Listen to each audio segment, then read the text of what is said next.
நல்ல சாஃப்டான சப்பாத்தி எப்படி பண்ணுறதுன்னு பாருங்கள். தேவையான அளவு கோதுமை மாவு நான் எடுத்திருக்கேன்.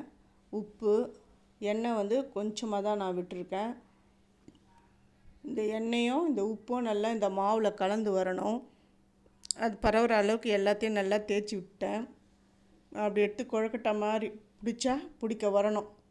அப்போ தான் இந்த எண்ணெய் எல்லா மாவுலேயும் சேர்ந்துருக்குது அப்படின்னு தெரிஞ்சுக்கலாம். இப்போ தண்ணி மொத்தமாக விடக்கூடாது. கொஞ்சம் கொஞ்சமாக விட்டு பிசைஞ்சிக்கணும். அந்த கையில் ஒட்டாத பதம் வரும். அந்த பாத்திரத்தில் அந்த மாவு ஒட்டாது. அந்த அளவுக்கு பிசைஞ்சிக்கணும். பிசையும் போது கையில் இந்த மாவு இப்படி தான் இருக்கும். அப்புறம் பிசைய அந்த கையில் இருக்கிற மாவுலாம் எல்லாமே விடுபட்டுடும்.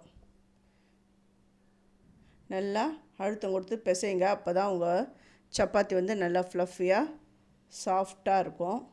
கொஞ்சம் கொஞ்சமாக தண்ணி விட்டு பிசைஞ்சிக்கணும். நல்லா இந்த அளவுக்கு பிசைஞ்சிக்கிற பாருங்க. கையிலையும் மாவு ஒட்டல, அந்த பாத்திரத்தில் மாவு ஒட்டல, மாவு நல்லா சாஃப்டாக வந்திருக்கு. இதை மூடி போட்டு ஒரு 10 நிமிஷம் அப்படியே விட்டுடுங்க. இப்போ இந்த சப்பாத்திக்கு தேவையான அந்த குருமா நான் செஞ்சு எடுத்துன்னு வந்துடுறேன். இப்போ 15 நிமிஷம் ஆகிடுது. சப்பாத்தியை தேய்ச்சி இதோ இப்படி போட்டிருக்கேன் பாருங்கள். அது அந்த மாதிரி அந்த பபுள்ஸ் மாதிரி வரும்பொழுது அதுக்கப்புறம் தான் திருப்பி போடணும். இந்த சப்பாத்தி நல்லா சாஃப்டாக நல்லா ஃப்ளஃபியாக எப்படி வந்திருக்குன்னு பாருங்கள். நல்லா பபுள்ஸாக வந்திருக்குன்னு பாருங்கள். இப்போ லைட்டாக சுற்றுறோம், லைட்டாக எண்ணெய் விடுங்க.